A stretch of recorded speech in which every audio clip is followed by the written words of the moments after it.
Hey, what's up everybody? We're at Grassroots today, and been wanting to put a koi pond in somewhere forever and ever. So my new friend Ethan came by the other day. Hey everybody. And he's with Amen Corner Ponds here in the Aiken and Augusta area. And so he has offered to help us out, and we're gonna put in a huge koi pond. So this will be my first time. Ethan's put in a bunch of them. He's shown me some pictures and they look amazing. So I'm super excited to finally be able to build one of these, and this one's gonna be a showstopper. So follow along with us. This is day one, and this will probably be a couple-day project, I'm sure. So stay tuned, and we'll keep you posted on our progress. Let's go. All right, you're live now. Go ahead. All right, so what we're doing right now is we're hooking up the bulkheads inside of this biofall. So it's a self-sealing bulkhead. We have a rubber gasket on the inside. So this is where the water is going to be. On the back side, you just have a regular plastic gasket just to hold it in place. And then our plumbing is going to be hooked right up to that. We have two different openings here to actually put two different pumps up to this, but we're already kind of maxing out the amount of filtration that this has with our single pump, so we won't need two. So we're actually going to put a cap on the second one. And so here's where we'll use actually a little silicone. We'll put a bead of silicone right on the end, and then hand tighten it to a point, and then get us a couple more turns after that. And then we'll be good to go to hook up our plumbing, level our biofalls, and start digging it out. All right, very cool. So what'll actually be inside of here, though? Is this the filter system? Yeah, so this is what is called the biological filter. There's two different filters on a pond. There's a mechanical filter, which is your skimmer, kind of like a pool. But then there's the biological filter, which is what's different. The biological filter has different layers of filter mats, and then also has what's called bio balls, or you can use lava rock. And we're basically mimicking nature in how normal water gets filtered in, like a stream. So as water rushes through gravel and different micro root systems and different things, that water gets filtered, and those plants and different things eat up that nutrients, helping the water to stay clear and not be algae filled and green all the time. Oh. So that's basically what we're mimicking with this. That's cool. That's amazing. That's kind of similar to what we do with our compost, and you know how we use microbes in that sense, you know, to mimic nature and to make our compost. So that's really cool, man. So awesome. So no chemicals, nothing like that, huh? No chemicals. All natural. No chemicals. I like that. All our water treatments are completely natural. The only thing we really add to these is the beneficial bacteria, which, like we talked about, is basically just a natural blend of ingredients found in nature, so no chemicals in it. Oh man, that's great. All right, fantastic. Let's get her done. All right, sounds good. With this first spray paint line, this is kind of the outline of where our waterfall is going to be. So we're not actually digging this part out. This part is actually going to be built up all around it, and then we'll shape that out. So what we're going to start doing is we're going to start by backing up just a little bit and digging into our first layer of the pond. I got you. And then setting it here, and then as we set it here, Andrew and I will go ahead and start shaping that waterfall out. Okay. So that's what we're going to go ahead and do. The plumbing is already connected to the biofall, so we can start building our berm on the back and around it, and everything is leveled, and we're good to go. How deep do I need to dig that? This one here is going to go 20 inches. 20 inches? Yep. All right, I'm going to get to digging. All right, let's go.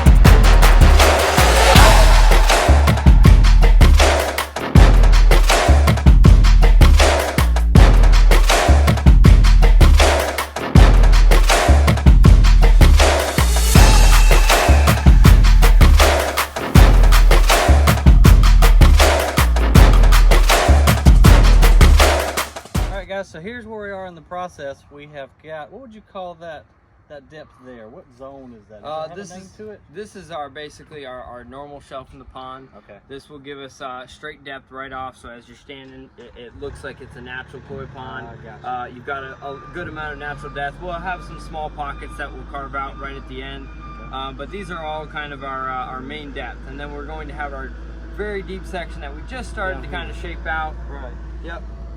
Right down to the bottom here. How much deeper will this be versus our shelf? This is going to be 20 inches, and then we'll do a bottom layer of about 10 inches here, 10 to 12, just to give us an extra layer, give it that really nice traverse look, so it doesn't look really stagnant. So add some depth, yep, literally and figuratively. Yep. And this will also be a safe haven for the fish for too. the fish, right? yep. All our fish caves will go in the bottom. The water will stay the same along the bottom, even though the temperature up top moves up and down. Okay. So as you know, fish are kind of like bears, kind of hibernate a little bit. So during the winter when it's colder, you don't feed them. They basically stay in the normal temperatures way at the bottom, and that's why we have to have that extra depth. I got you. Awesome. Okay.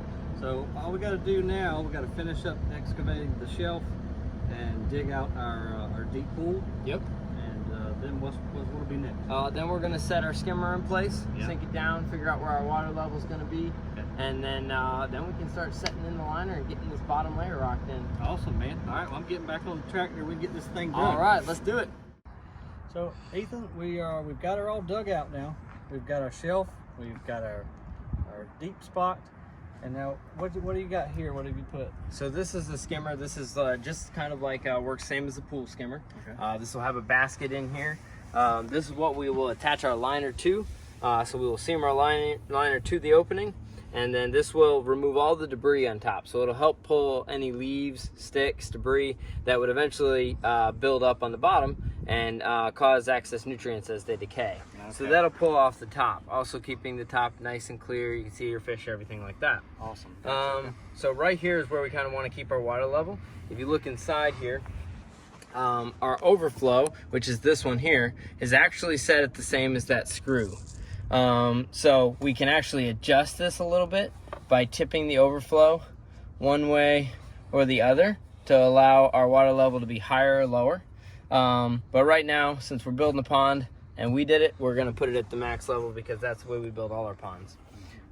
So what's next is, since we got it all dug out, we're gonna bring in our underlayment and lay that down. That's a protection against the roots. As you can see, lots of little roots sticking up.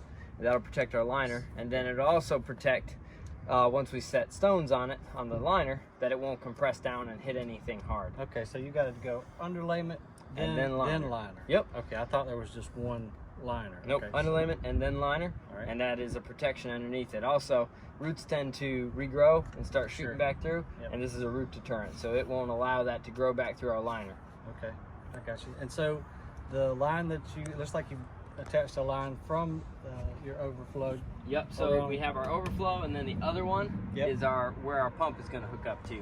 Okay. So that other one in here flows, and that's the pipe that we hooked up That's your recirculating pump. at the very top. That will Goes pump back our there. waterfall up there to the top, and then it'll flow back into the koi pond. I gotcha. So completely recirculating. All right, fantastic. Well, I guess we now we're just going to do underlayment. We'll do underlayment, and we'll be good to go. All right, I like it. All right. All right, so Ethan, this is our underlayment. Underlayment. Yep. That's what you called it. Yep. And so this stuff is tough. I thought putting some ground staples around it would be a good idea, but we can't even puncture it. Can't even puncture this stuff. That's why it does such a good job protecting the liner, keeping the liner safe from roots and stuff. You can't puncture through this stuff hardly. It's hard to cut it with a razor blade. Wow, that's what you need, because you don't want those roots Yep. punching through and puncturing your liner. So Yeah. that is some tough stuff. Yep. It's a microwoven felt, and so basically there ain't much getting through that. It has to be an actual blade that's going to cut that stuff. I gotcha. And so the guys are over there cutting another section, so we'll have two sheets of it in here, and then the liner, I would assume, is one entire piece The though. liner is one entire piece. It's a big chunk. Okay, and so that'll go next, and just wanted to show you guys this right here, because this is pretty interesting and pretty important too. Mm-hmm. You know, if you didn't use this, then you might get that Yeah. that liner punctured, and that'd be expensive. Yeah, we've come along quite a few ponds that we've had to go in and rebuild because someone didn't put a protective layer underneath it. Gotcha. All right, cool. So like right here, we got a pretty good sized fold. So what we're trying to do is push it up underneath it, get this all straight, and kind of make that disappear on the way out. Now it's not too big of a deal, but that was a big lump before. Okay. Same with here. We got a lot of fold, so we're gonna have to do the same thing. We'll back it up underneath because we got irregular shapes. So we're not gonna get rid of the fold. Yeah, there's no way you can make it symmetrical, huh? Nope. So hide the fold like that. Then when we put rocks and gravel, it'll cover it up like you've never even seen it. Okay. That thing is heavy. Yes, it is.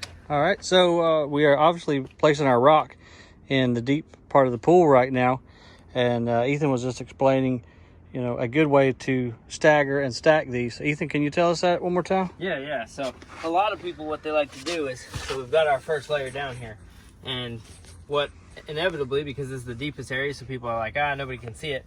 But with what we do, we have such clear water that you don't want just the stacked look. So you don't want to just one rock on top of the next just to get to where we want to go. So a good way to do it is to place two and then kind of look for the right spot for the stone. So you can see this one's kind of got a point. Oh yeah. And we can kind of drop that down, and now we've got a flat surface. The other thing you don't want is you don't want like that and then have to try to have another gap.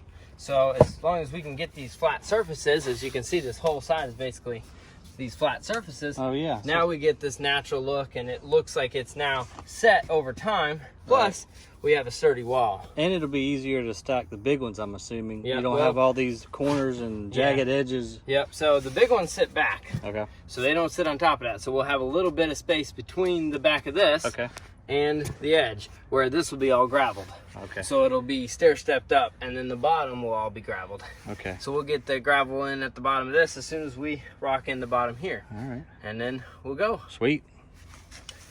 Right. So something I wanted to touch on a little bit is what we did is what we want this to be a slight pooling area, and then we want it to spill over here.